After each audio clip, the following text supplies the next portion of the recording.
আসসালামু আলাইকুম, সবাই কেমন আছেন? আশা করি সবাই ভালো আছেন। এই যে দেখুন, এখানে আমি একটা ডিম দিয়ে ৫টা কাপ কেক বানিয়েছি।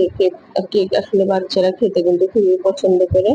হুটহাট কিন্তু কিছু খেতে চাইলে আমরা কিন্তু এইভাবে কেক বানিয়ে দিতে পারি। এই কেক একটা ডিম দিয়ে আমি ৫টা কাপ কেক কিভাবে বানালাম, সেই রেসিপিটি আমি আপনাদের সাথে শেয়ার করবো। আপনাদের কাছে আমার রেসিপিটি ভালো লাগলে অবশ্যই আমাকে একটা লাইক দিবেন। এখানে আমি একটা ডিম নিয়েছি, ডিমটা ৫০ গ্রাম ওজনের। আর ডিমটা অবশ্যই নরমাল তাপমাত্রার হতে হবে। আপনাদের ফ্রিজে থাকলে ঘন্টাখানেক আগে বের করে রাখবেন। এখানে একটা ডিমের জন্য আমি আগে ২০ গ্রাম ময়দা মেপে নেব। ময়দাটা যদি ২-১ গ্রাম বেশি হয় তাতে সমস্যা নেই, কিন্তু ২০ গ্রাম নেওয়ার চেষ্টা করবেন। আসলে এরকম একটা কিচেন স্কেল নিয়েছি। এই যে দেখুন, আমার এখানে একটু বেশি হয়েছে, আমি এখানে উঠিয়ে ২০ গ্রাম নেওয়ার চেষ্টা করব। দেখুন, আমি এখানে উঠিয়ে নিচ্ছি। মাপটা অবশ্যই ঠিক রাখার চেষ্টা করবেন। এখানে ২০ গ্রাম হয়েছে, এখানে আমি ৫ গ্রাম কর্নফ্লাওয়ার দেব। কর্নফ্লাওয়ারটাও আমি মেপে দেব। আপনারা যদি আলাদা পাত্রে মেপে নিলে সুবিধা হয়, যারা নতুন তাদের কাছে মানে আলাদা পাত্রে মেপে নিলে সুবিধা হয়। এখানে আমার ২৭ গ্রাম হয়ে গেল, তাতে কোনো সমস্যা নেই ২-১ গ্রাম বেশি হলে। আর একটা ডিমের জন্য আমি এখানে ১ গ্রাম বেকিং পাউডার দেব। বেকিং পাউডারটা বেশি দিবেন না, আমার কাছে একটা ডিমের জন্য ১ গ্রাম বেকিং পাউডার দিলে যথেষ্ট। এই যে দেখুন, এখানে আমার ২৮ গ্রাম হয়েছে। এভাবে আমি একটা হ্যান্ড মিক্স দিয়ে এভাবে মিশিয়ে নেব। মিশিয়ে এটা আমি এক সাইডে রেখে দেব।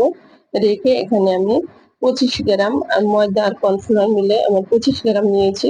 বেকিং পাউডারের মাপের দরকার নেই। এখানে আমি ২৫ গ্রাম চিনি নিয়ে নিলাম এবং চিনিটা নিয়ে ডিমটা আমি ভেঙে নিয়েছি। ডিমটা ভাঙা দেখালাম না। ডিমটা আমরা সবাই ভাঙতে পারি। একটা ডিমের মধ্যে আমি এখানে একটু ভ্যানিলা এসেন্স দিয়ে দেবো। এই যে দেখুন, ভ্যানিলা এসেন্স খুব একটা বেশি দিইনি, এখানে ২ ফোঁটার মতন দিয়েছি। আর চিনিটা দিয়ে এটা আমি এখন মিক্স করে নেব। এটা আমি আসলে ফার্স্ট আর বেকিং পাউডার নিয়েছি দেখে এখানে লবণ দিলাম না। আপনারা যদি অন্য বেকিং পাউডার নেন অবশ্যই লবণ নেবেন। এই যে দেখুন, এটা আমি হলো যে বিট করার পর একটা হ্যান্ড মিক্স দিয়ে বিট করেছি। বিট করার পর যখন এরকম হবে তখন এটা আমি এইভাবে নিয়েছি। আপনারাও ডিমের ফোমটা এইভাবে করে নেবেন, এইভাবে করলে ভালো হয়। এখানে আমি একটা চালনি দিয়ে এইভাবে ময়দা, কর্নফ্লাওয়ার, বেকিং পাউডারটা একসাথে করে নিয়েছিলাম, এটা মিশিয়ে নেবো। এই যে হ্যান্ড মিক্স দিয়ে এইভাবে এক পাশে কিন্তু আমি ঘুরাতে থাকবো। আপনারা কিন্তু চারপাশ ঘুরাবেন না, তাহলে ডিমের ফোমটা কিন্তু নষ্ট হয়ে যাবে।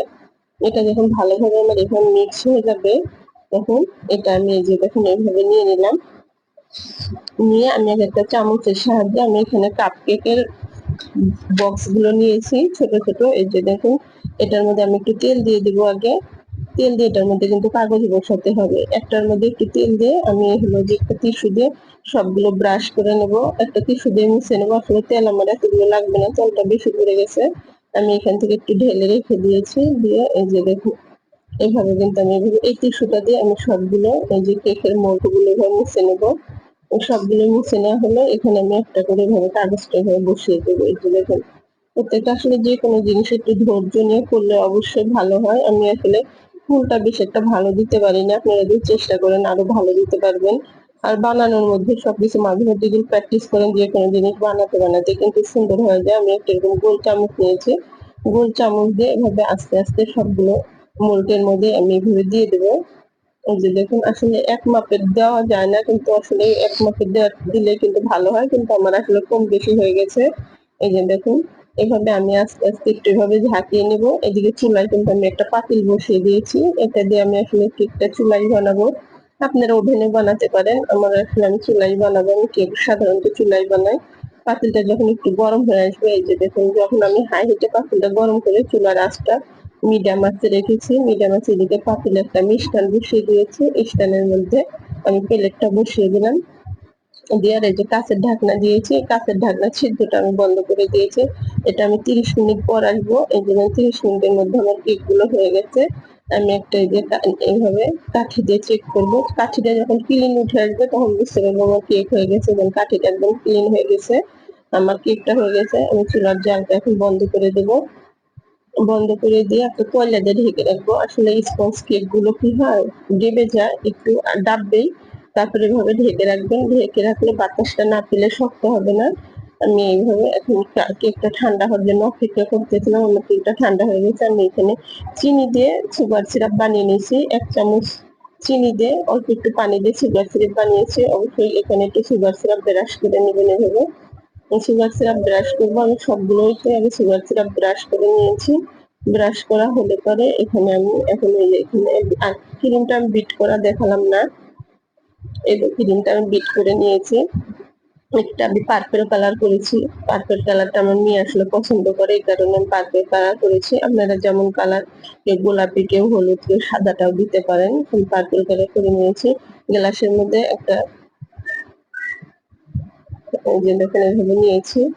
পাইপিং ব্যাগের মধ্যে একটা নজেল ঢুকিয়ে নিয়েছি, নজেলের মধ্যে দিয়ে এভাবে আমি এখন উপরে গোলাপ ফুলের মতন দিয়ে দেবো। আসলে গোলাপ ফুলের মতন হবে না, উপরে একটু এভাবে ঘুরিয়ে ক্রিমটা দেওয়ার চেষ্টা করবো। এই যে দেখুন, এইভাবে দিয়ে দিলে আসলে বাচ্চারা কিন্তু সাধারণত ঘরে আমরা এভাবে বানিয়ে দিতে পারি, বাচ্চারা কিন্তু খুব পছন্দ সহকারে খাবে। আসলে কাপ কেকটা আসলে খেতে কিন্তু আসলে বাচ্চারা কিন্তু খুবই পছন্দ করে। এই যে দেখুন আমি কিভাবে দিচ্ছি, এই যে দেখছেন, এইভাবে কিন্তু আসলে সময় নিয়ে ধৈর্য নিয়ে যে কোনো জিনিস করলে আসলে সবাই কিন্তু আমরা বাসায় তৈরি করতে পারি, আর বাসার খাবারটা আসলে স্বাস্থ্যসম্মত। এই যে ধরুন আমার কাপ কেক গুলো তৈরি হয়ে গেছে, আপনারাও ট্রাই করতে পারেন, অবশ্যই একদম ট্রাই করবেন।